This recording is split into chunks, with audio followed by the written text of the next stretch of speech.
Assalamualaikum warahmatullahi wabarakatuh. Perkenalkan, nama saya sendiri adalah Anji Putri Ramadhani dengan NIM 2448 2011110018 dari kelas 24 RAA. Saat ini saya merupakan mahasiswi jurusan S1 Farmasi di Universitas Muhammadiyah Banjarmasin. Nah, pada kesempatan kali ini saya akan mempresentasikan tentang sistem integumentum, mata, dan juga THT. Baik, tanpa berlama-lama lagi, langsung saja kita ke materinya. Baik, pada presentasi ini kita akan membahas tentang sistem integumentum atau kulit dengan sistem pelengkapnya serta komponen dan fungsi serta apa aja sih gangguan yang terjadi pada sistem ini. Yang kedua ada sistem indera penglihatan atau mata, dan yang terakhir kita akan membahas tentang sistem THT atau telinga, hidung, dan juga tenggorokan. Baik, langsung saja pada materi yang pertama yaitu sistem integumentum. Apa sih itu sistem integumentum? Sistem integumentum atau disebut dengan sistem integumen adalah sistem organ terbesar pada tubuh manusia yang terdiri dari kulit, rambut, kuku, serta kelenjar keringat dan minyak. Sistem ini berperan sebagai barrier pertama yang melindungi tubuh dari berbagai ancaman luar seperti bakteri, virus, cedera fisik, sinar UV, serta kehilangan cairan dan elektrolit. Kulit sebagai komponen utama sistem ini memiliki beberapa lapisan yaitu epidermis, dermis, dan jaringan subkutan yang masing-masing memiliki fungsi spesifik. Baik, langsung saja kita masuk ke komponen utama. Sistem integumen terdiri dari kulit dan struktur turunannya. Komponen utamanya adalah yang pertama adalah kulit itu sendiri atau epidermis. Lapisan terluar terdiri dari sel-sel epitel yang mati. Dermis, lapisan di bawah epidermis mengandung pembuluh darah, ujung saraf, poliker rambut. Dan yang ketiga ada hipodermis atau subkutis, jaringan lemak di bawah dermis melindungi dan menjaga suhu tubuh. Selanjutnya ada rambut. Rambut berasal dari poliker rambut, berfungsi untuk perlindungan dan termoregulasi, berfungsi untuk melindungi kulit kepala dari sinar matahari langsung dan membantu menjaga suhu tubuh. Selanjutnya ada kuku. Pengertian dari kuku sendiri adalah struktur keras dan transparan yang berbentuk dari keratin yang terletak di ujung jari tangan kaki. Fungsi utama dari kuku adalah melindungi ujung jari dari cairan darah, membantu dan menggenggam dan menggaruk serta meningkatkan kemampuan sensorik jari. Yang terakhir adalah kelenjar kulit sendiri. Pengertian dari kelenjar kulit adalah kelenjar aksesoris yang terletak di dermis dan menghasilkan zat yang untuk menjaga keseimbangan kulit. Jenis dari kelenjar kulit sendiri terbagi menjadi 3. Yang pertama kelenjar keringat, kelenjar minyak, dan kelenjar susu. Fungsi utama dari kelenjar kulit adalah untuk mengatur suhu tubuh, menjaga kelembapan, dan melindungi kulit dari mikroorganisme. Baik, kita langsung masuk saja ke gangguan pada sistem integumentum. Nah, gangguan pada sistem integumentum ini tergolong banyak karena sistem integumentum kan termasuk dalam sistem bagian luar tubuh. Pastinya akan langsung banyak sekali yang bisa terjadi. Yang pertama ada luka, yang kedua ada jerawat, yang ketiga ada eksim atau kulit kering atau gatal-gatal, yang keempat psoriasis. Ini cukup asing tapi ini adalah bercak merah berisik sisik akibat gangguan autoimun. Yang kelima ada infeksi jamur, yang keenam atopik vitiligo, yang ketujuh adalah kanker kulit. Selanjutnya kita masuk ke sistem mata.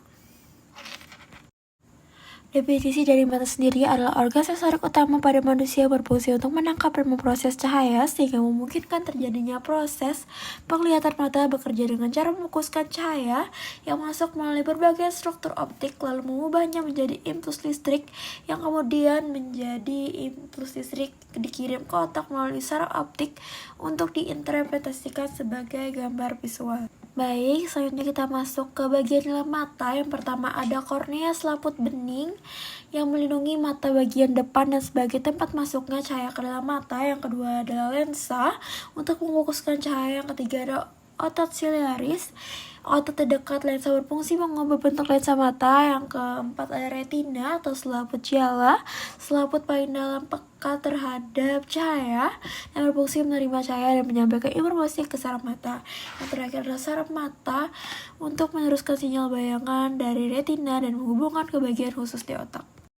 Baik, selanjutnya kita masuk ke bagian luar mata. Yang pertama adalah alis mata, tentunya untuk melindungi mata dari air atau keringat agar tidak masuk ke dalam mata dan menimbulkan efek perih.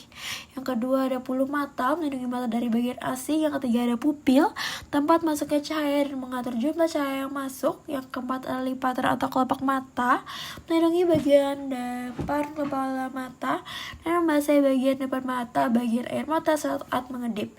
Yang keempat ada sclera selaput putih, melindungi bagian penting di dalam mata seperti lensa mata. Yang keenam ada iris atau selaput pelangi, memberi warna mata dan mengatur ukuran pupil. Selanjutnya kita masuk ke dalam fungsi mata. Pertama, fungsi mata adalah tentunya untuk melihat. Yang kedua adalah mengatur cahaya masuk. Yang ketiga adalah memfokuskan cahaya. Yang keempat ada mengubah cahaya jadi sinyal listrik.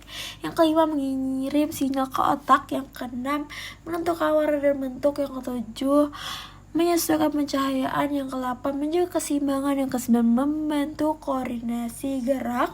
Yang ke-9 perlindungan otomatis. Yang ke-10 produk air mata. Dan yang terakhir adalah komunikasi non-verbal. Baik, selanjutnya adalah gangguan pada sistem mata. Yang pertama ada miopia atau rabun jauh. Yang kedua ada hipermetropia atau rabun dekat. Yang ketiga astigmatisme. Yang keempat presbiopi. Yang kelima ada katarak. Yang keenam glaukoma. Yang ketujuh konjungtivitis. Dan yang terakhir adalah buta warna. Oke, selanjutnya kita masuk ke sistem THT atau telinga, hidung, dan juga tenggorokan. Baik, kita masuk ke definisi dari THT sendiri, merupakan singkatan dari telinga, hidung, dan juga tenggorokan, yaitu 3 bagian utama dari sistem sensorik dan pernapasan atas yang berperan penting dalam fungsi pendengaran, penciuman, pernapasan, bicara, dan pertahanan tubuh. Dalam dunia medis, bidang ini dikenal sebagai otorinolaryngologi, yaitu cabang ilmu kedokteran yang mempelajari dan menangani gangguan atau penyakit pada telinga, hidung, dan tenggorokan, termasuk bagian kepala dan juga leher. Selanjutnya adalah yang pertama yang akan kita bahas, yaitu telinga. Telinga adalah organ sensorik yang berfungsi untuk mendengar dan menjaga keseimbangan tubuh telinga dan menangkap gelombang suara dari lingkungan, mengubahnya menjadi sinyal listrik lalu mengirimnya sinyal tersebut ke otak dan diproses sebagai bunyi atau suara. Selain itu, bagian dalam telinga juga memiliki sistem vestibular yang membantu mengatur posisi tubuh dan keseimbangannya saat bergerak. Telinga terdiri dari bagian mata utama. Yang pertama telinga luar berfungsi untuk menangkap suara. Yang kedua telinga tengah untuk menghantarkan getaran suara. Yang terakhir adalah telinga dalam mengubah getaran menjadi sinyal saraf dan mengatur keseimbangan. Dan di gambar sebelah kanan ini adalah bagian dan struktur yang ada di telinga. Selanjutnya adalah tenggorokan. Tenggorokan adalah saluran berbentuk tabung yang menjadi penghubung antara rongga hidung dan mulut dengan kerongkongan atau disebut dengan esofagus dan saluran pernapasan, laring, dan trakea. Dalam istilah medis, tenggorokan dikenal sebagai faring dan merupakan bagian penting dari sistem pernapasan dan sistem pencernaan.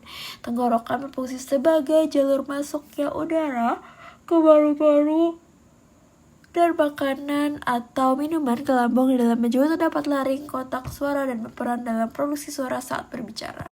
Selanjutnya kita masuk ke gangguan yang terjadi pada sistem THT. Yang pertama ada otitis media atau infeksi telinga tengah. Yang kedua ada tinnitus. Yang ketiga sinusitis. Yang keempat rinitis.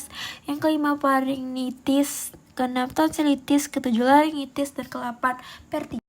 Kita masuk ke kesimpulan.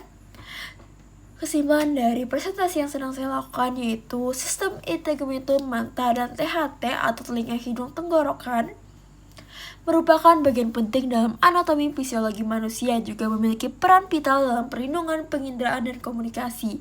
Integumentum sendiri terdiri dari kulit, lambut, dan kelenjar, berfungsi melindungi tubuh dari cedera patogen dan kehilangan cairan, serta membantu mengatur suhu dan merasakan rangsangan. Mata dengan organ penglihatan bekerja dengan menangkap cahaya, memfokuskannya ke retina lalu mengubahnya menjadi sinyal saraf untuk ditafsirkan otak sebagai gambar.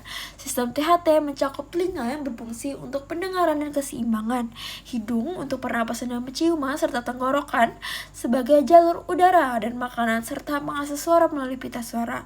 Ketiga sistem ini bekerja saling mendukung untuk menjaga keseimbangan fungsi sensorik, fisiologis, dan interaksi manusia dengan lingkungan sekitar. Dan inilah presentasi dari saya. Mohon maaf apabila ada salah kata. Mungkin itu saja yang dapat saya sampaikan. Wassalamualaikum warahmatullahi wabarakatuh.